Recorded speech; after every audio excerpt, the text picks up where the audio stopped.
오늘 말씀 제목은 한 사람으로 말미암아라는 제목으로 여러분들과 함께 말씀을 나누기 원합니다.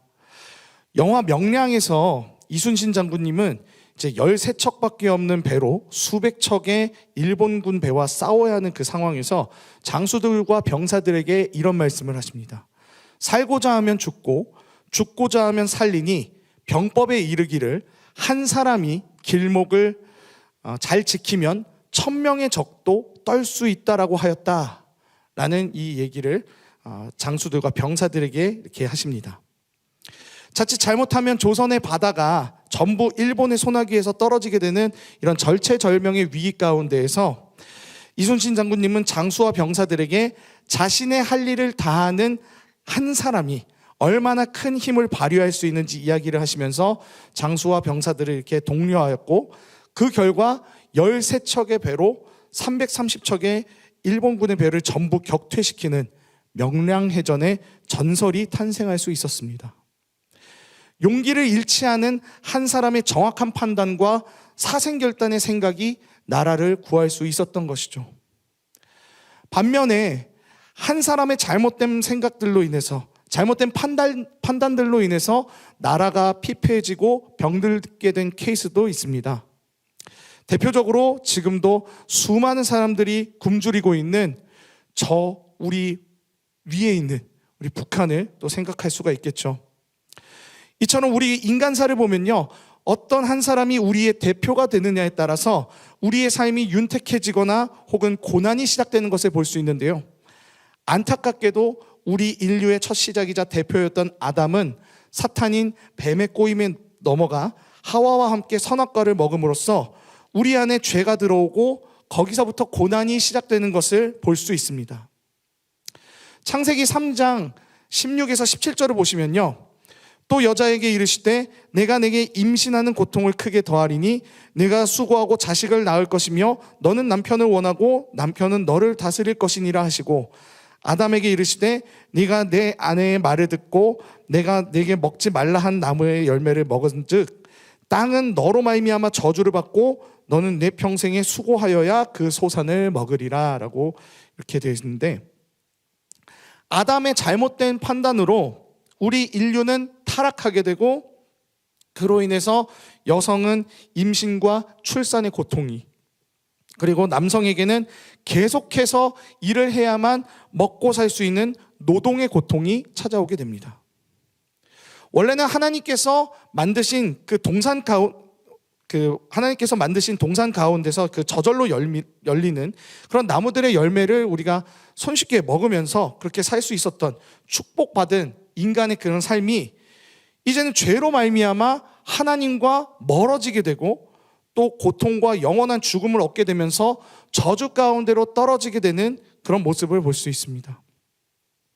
하지만 이렇게 저주 가운데 떨어진 우리를 하나님께서는 자신의 하나뿐인 아들 예수 그리스도를 예비하십니다. 창세기 3장 15절을 보시면 하나님께서 아담과 하와를 꼬드긴 뱀에게 내가 너로 여자와 원수가 되게 하고 내 후손과 여자의 후손과 원수가 되게 하리니 여자의 후손은 내 머리를 상하게 할 것이요 너는 그의 발꿈치를 상하게 할 것이니라, 이렇게 말씀하고 있습니다. 이 사탄의 머리를 상하게 할 여자의 후손이 바로 인간의 몸을 입고 오신 바로 예수 그리스도십니다. 하나님께서는 비록 우리가 먼저 불순종하며 하나님과 원수가 되는 그런 길을 택했으나 우리에게 다시 한번 하나님과의 관계를 회복할 수 있는 그런 기회와 영원한 죽음으로부터 벗어나게 되는 길을 우리에게 허락하시죠. 오늘 바로 예수 그리스도께서 하나님의 뜻에 온전히 순종하심으로 말미암아 우리 죄를 대신 짊어지셔서 십자가에서 죽으신 이후에 사흘 만에 부활하셔서 우리의 모든 죄와 허물을 없애시고 새 생명을 주신 부활절인데요, 아담의 불순종으로 인해서 우리 모두가 고난과 사망을 얻었다면 예수 그리스도의 순종으로 인해서 우리가 어떤 혜택을 누리게 됐는지 함께 오늘 살펴보기 원합니다. 첫 번째는요, 예수 그리스도의 부활은 우리에게 신분의 변화를 가져다 주었다는 것입니다. 요한복음 8장 44절을 보시면 너희는 너희 아비 마귀에게서 났으니 너희 아비의 욕심대로 너희도 행하고자 하느니라. 그는 처음부터 살인한 자요 진리가 그 속에 없으므로 진리에 서지 못하고 거짓을 말할 때마다 제 것으로 말하나니 이는 그가 거짓말쟁이요 거짓의 아비가 되었음이라 라고 성경은 말합니다. 창세기 1장 27절을 보면요, 하나님께서는 분명 우리 인간을 하나님의 형상으로 지으셨다라고 하는데, 하나님의 엄청난 사랑을 받았던 인간이 단순히 하나님과 전혀 상관이 없는 마귀의 자녀가 되어버렸다는 것은 우리 안에 들어오게 된 이 죄가 얼마나 무겁고 무서운지 알게 해줍니다. 하지만 예수 그리스도께서 우리 죄를 대신 짊어지시고 십자가에 달리셨을 때 우리의 죄는 사라지고 3일 만에 예수 그리스도께서 부활하셨을 때는 우리에게 새로운 생명과 신분이 주어졌음을 봅니다. 요한복음 1장 12절을 보시면 영접하는 자, 곧 그 이름을 믿는 자들에게는 하나님의 자녀가 되는 권세를 주셨으니라고 말하는데요, 이 말씀은 예수 그리스도께서 우리를 대신하여 십자가에서 죽으신 그 사실과 3일 만에 부활하셔서 우리에게 새로운 생명과 신분을 주셨다라는 이 사실 자체를 믿고 영접하는 자에게는 하나님의 자녀가 되는 권세와 특권을 주시겠다라고 약속하신 것입니다. 이것은 나의 어떤 노력과 공로가 아니라 오직 이 사실 자체를 믿고 받아들인다면 사망의 종노릇하는 마귀의 자녀에서 하나님의 자녀로 우리의 신분이 변화된다는 것입니다. 그렇다면 이 신분의 변화가 우리에게 어떤 유익이 있을까요? 바로 우리의 모든 삶이 하나님과 상관이 있어진다는 것입니다. 이게 무슨 소리인가라고 생각하시는 분들도 있을 거예요. 하나님과 상관이 있어진다? 뭔 유익이지? 근데 여러분 생각해 보십시오. 여러분이 만약에 삼성 이재용 회장이나 아니면 백종원 씨와 같은 사람이 나와 상관 있는 사람이라고 이렇게 생각을 한번 해보십시오. 그것도 아주 긴밀한 관계에 있는 사람이라고 생각하면 우리의 인생이 조금은 더 쉬워지지 않을까요? 적어도 그에 관련된 업계에 취업하려고 한다면 아마 다른 사람들보다 더 잘 풀리게 될지도 모릅니다. 전에 어떤 예능 프로그램을 보니까 백종원 씨가 이제 신세계 회장님과 이제 친한 사이여가지고 시중에 잘 내놓지 못하는 못생긴 감자가 이제 처치 곤란해져서 감자 농가가 굉장히 시름에 빠져 있는 모습이 TV 전파를 통해서 보여진 적이 있었습니다. 근데 이것을 이제 백종원 씨가 듣고 신세계 회장님께 전화를 해가지고 이 못생긴 감자를 좀 사달라고 이렇게 부탁을 하니까 바로 그 즉시 그 자리에서 그 많은 그 못생긴 감자를 다 사갖고 그 감자 농가의 그 시름과 고통들을 바로 해결할 수 있는 그러한 모습들을 보여준 적이 있었는데요. 상관이 있다. 그리고 그것도 매우 친밀한 관계에 있다라는 그런 관계라는 것은 그 사람의 그런 막강한 힘도 빌릴 수 있다라는 것인데, 우린 모든 만물을 다 지으신 창조주와 상관이 있는, 그것도 자녀라는 매우 긴밀한 관계 가운데 들어오게 되면서 우리는 그분의 돌보심 가운데로 들어오게 되는 것이죠. 한마디로 매우 든든한 백이 생긴 것입니다. 로마서 8장 15절은 이렇게 말합니다. 너희는 다시 무서워하는 종의 영을 받지 아니하고 양자의 영을 받았으므로 우리가 아빠 아버지라고 부르짖느니라. 예수 그리스도의 부활은요, 이렇게 우리가 창조주 하나님을 아빠라고 부를 수 있을 만큼 매우 상관 있고 친근해질 수 있는 이러한 새로운 신분을 선사한다는 것입니다. 예수 그리스도의 부활이 우리에게 주는 그 두 번째 유익은요, 바로 우리에게 소망을 준다는 것입니다. 히브리서 9장 27절은 인간의 운명에 대해서 이렇게 말하고 있습니다. 한 번 죽는 것은 사람에게 정해진 것이요 그 이후에는 심판이 있으리니. 우리에게 죄가 들어오면서 피할 수 없는 한 가지가 생기는데 그것은 바로 죽음입니다. 창세기 2장 17절을 보시면은 하나님께서 아담과 하와에게 선악을 알게 하는 나무의 열매를 먹게 되면 반드시 죽으리라 라는 말씀을 분명 그들에게 하셨는데, 이들이 하나님의 말씀을 듣지 않고 이 선악과를 먹게 됨으로써 죄가 인간 가운데로 들어오게 되면서 우리 인간은 확실하게 죽을 수밖에 없는 존재가 됩니다. 로마서 6장 23절에서도 죄의 삭은 사망이요 라고 이렇게 말씀하는데, 우리 인간은 한 번 정해진 죽음과 또 그 이후에 있을 심판에서 죄의 문제를 해결하지 않는 한 둘째 사망 가운데로 들어가게 돼서 영원한 죽음으로 갈 수밖에 없는 허무한 존재가 된 것입니다. 계시록 20장 11에서 15절을 보시면요, 인간이 죽은 이후의 심판과 둘째 사망에 대해 나와 있습니다. 또 내가 크고 흰 보좌와 그 위에 앉으신 이를 보니 땅과 하늘이 그 앞에 피하여 간데 없더라. 또 내가 보니 죽은 자들이 큰 자나 작은 자나 그 보좌 앞에 서 있는데 책들이 펴 있고 또 다른 책이 펴졌으니 곧 생명책이라. 죽은 자들이 자기 행위를 따라 책들에 기록된 대로 심판을 받으니 바다가 그 가운데서 죽은 자들을 내주고 또 사망과 음부도 그 가운데서 죽은 자들을 내주매 각 사람이 자기의 행위대로 심판을 받고 사망과 음부도 불못에 던져지니 이것은 둘째 사망 곧 불못이라. 누구든지 생명책에 기록되지 못한 자는 불못에 던져지더라.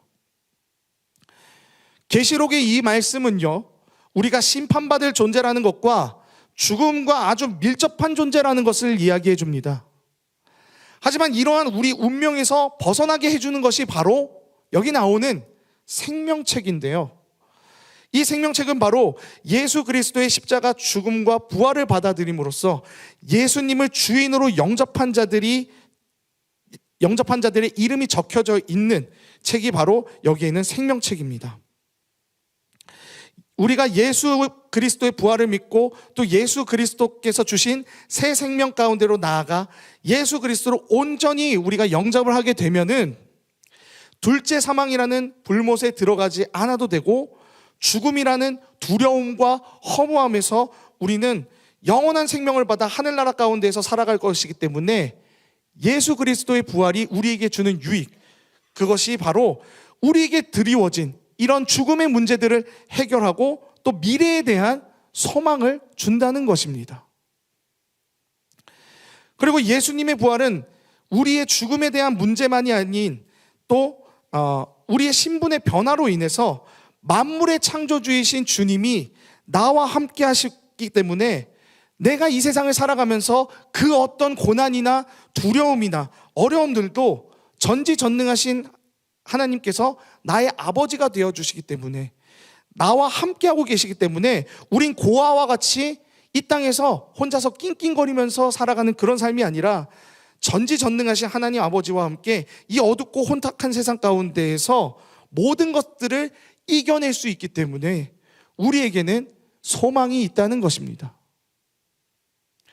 이처럼 예수 그리스도의 부활은요, 우리를 새로운 신분과 소망을 안겨주면서 이전에 우리가 받은, 죄로 인해서 받은 고난과 사망이라는 이 페널티를 완전히 지워주고 하나님의 자녀로서 혜택을 누릴 수 있게 합니다.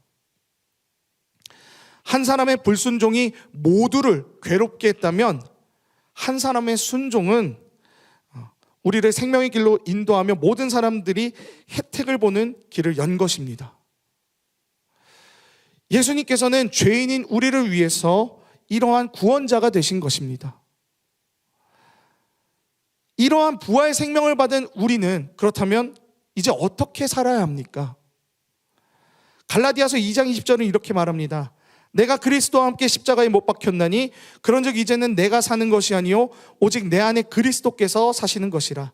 이제 내가 육체 가운데 사는 것은 나를 사랑하사 나를 위하여 자기 자신을 버리신 하나님의 아들을 믿는 믿음 안에서 사는 것이라.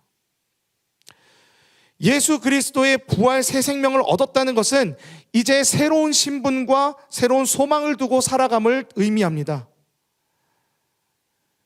이제 내가 있는 곳에서 생명이 자라나야 합니다. 영혼들이 자라나고 나의 입술이 저주하는 입술이 아니라 이제는 축복하는 입술로 변화되어야 된다는 것입니다. 죄의 생각에서 이제는 의와 생명의 생각으로 변화하는 것이, 이것이 바로 새로운 부활 생명을 받은 자, 이것이 새로운 부활 생명을 얻은 자의 삶의 모습이라는 것입니다. 예수님을 구주로 영접해서 부활 생명을 받으신 여러분, 우리가 있는 곳에서 더 이상 질투와 이간질과 서로 깎아내리려고 하는 그런 모습들은 사라지길 원합니다. 예수님을 주인이라고 말로는 고백하지만 여전히 죄의 모습을 내려놓지 못하고 계속 죄의 열매를 맺는 그런 이중적인 생활, 우리 이런 생활은 이제 청산해야 합니다. 예수 그리스도의 부활 생명을 얻은 자는 그에 따른 열매를 맺게 되어 있습니다. 사랑하는 여러분, 여러분 한 사람으로 인해서 여러분이 있는 학교와 직장과 가정이 변화될 줄 믿습니다. 예수 그리스도의 부활을 받은 여러분 한 사람으로 말미암아 그 자리에서 예수 그리스도의 그 부활과 생명 가운데 우리가 있는 그곳에서 살아갈 때에 그 부활 생명이 우리 사회 전반적으로 가득히 흘러넘치는 그런 역사가 일어나게 될 줄 믿습니다. 분명 나 한 사람의 움직임만으로는 미약할 것입니다. 그러나 주님께 순종하며 새로운 신분, 새로운 소망을 바라보며 예수님의 부활 생명을 살아가는 한 사람 한 사람들이 조금씩 늘어나갈 때에 이 어두컴컴하고 사본오열로 찢겨져 있는 우리 민족과 온 열방을 치유하게 되는 그런 역사가 우리 예수 그리스도의 부활 생명을 받은 한 사람 한 사람들이 일어날 때에 그러한 일들이 일어나게 될 줄 믿습니다. 나라가 어렵고 혼탁한 때에 민족을 위해서 일어났던 사람들이 바로 기독교인들이었습니다. 이 사회와 열방의 아픔을 그냥 보지 않고 움직였던 사람들이 바로 기독교인들이었습니다. 고통과 어려움이 있는 곳에 예수님께서 늘 계셨듯이 그 예수 그리스도의 부활 생명을 받은 우리도 우리 지체들과 사회와 열방의 아픔과 어려움이 있는 곳에 우리의 시선과 발걸음이 있기를 소망합니다. 감사하게도 우리 공동체 안에는 계속해서 우리 공동체를 위해서 이름도 빛도 없이 그렇게 애쓰고 헌신하는 지체들이 정말 많습니다. 이러한 의의 열매들이 우리 공동체를 이제 뛰어넘어서 우리 사회와 이웃, 온 열방으로까지 넘쳐나기를 소망합니다. 이번 한 주 예수님이 보여주신 그 아름다우신 순종의 모습, 부활 생명의 열매를 우리 삶 가운데서 맺어나가면서 죄된 나는 죽고 아름다운 구세주이신 예수 그리스도의 생각과 마음으로 열매를 맺어나가는 저와 여러분 모두가 되길 소망합니다.